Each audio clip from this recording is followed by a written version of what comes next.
13वीं शताब्दी में देवगिरी एक अमीर तरीन रियासत थी जो अपनी दौलत वैभवता के लिए विख्यात थी।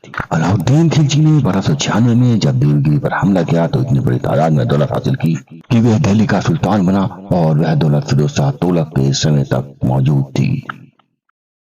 अलाउद्दीन खिलजी की पैदाइश 1266-1267 के बीच मानी जाती है।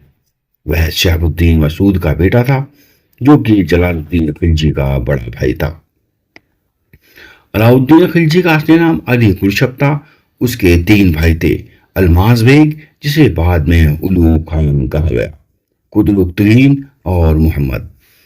शहाबुद्दीन की मौत के बाद अलाउद्दीन की परवरिश जलालुद्दीन के पास हुई। जलालुद्दीन ने अपनी एक बेटी की शादी अलाउद्दीन से और दूसरी बेटी की शादी अलमाज बेग से कर दी। मलिक छज्जू की बगावत खत्म करने के बाद जलालुद्दीन ने अलाउद्दीन को कड़वा का गवर्नर बना दिया।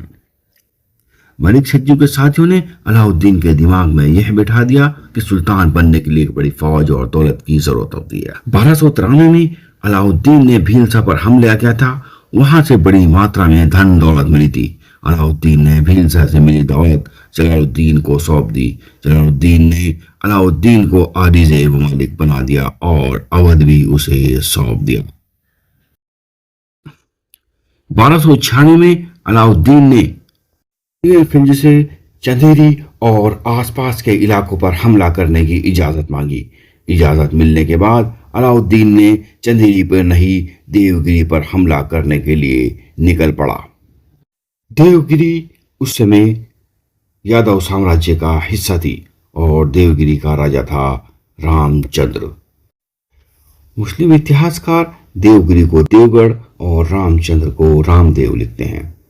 तारीख फरिश्ता के मुताबिक रामदेव का बेटा और रानी किसी मंदिर के दर्शन करने देवगढ़ से बाहर थे। रामदेव 2-3 हजार का लश्कर लेकर अलाउद्दीन के मुकाबले आया, लेकिन उसे शिकस्त हुई। उसने अलाउद्दीन से समझौता कर लिया।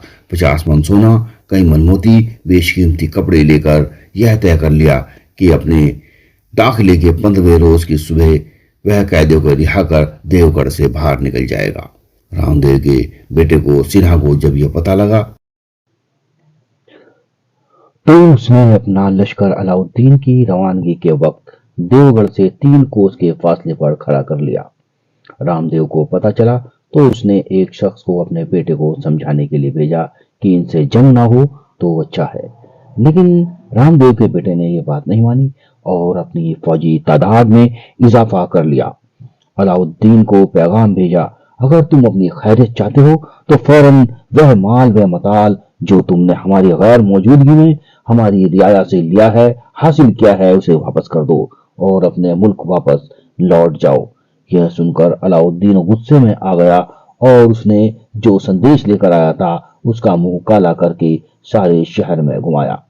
तारीख फरिश्ता के मुताबिक अलाउद्दीन ने मलिक मुशरफ को 1000 सवारों के साथ छोड़ा और बाकी लश्कर लेकर निकल पड़ा। दोनों लश्करों का सामना हुआ और एक खतरनाक जंग हुई और अलाउद्दीन का लश्कर हारने लगा और ऐसा लगने लगा कि अब अलाउद्दीन के सिपाही किसी भी वक्त मैदान जंग को छोड़कर भाग जाएंगे। लेकिन तभी मलिक नुसरत अपने 1000 के लश्कर के साथ आ पहुंचा। अलाउद्दीन खिलजी जब देवगिरी आया था तो उसने ये बात फैला दी थी कि उनका एक लश्कर रास्ते में है और सिन्हा के सिपाहियों को ये लगा ये लश्कर वही है, जिससे उनके हौसले पस्त होने गए और कुछ देर की जंग के बाद अलाउद्दीन खिलजी को फतेह हासिल हो गई।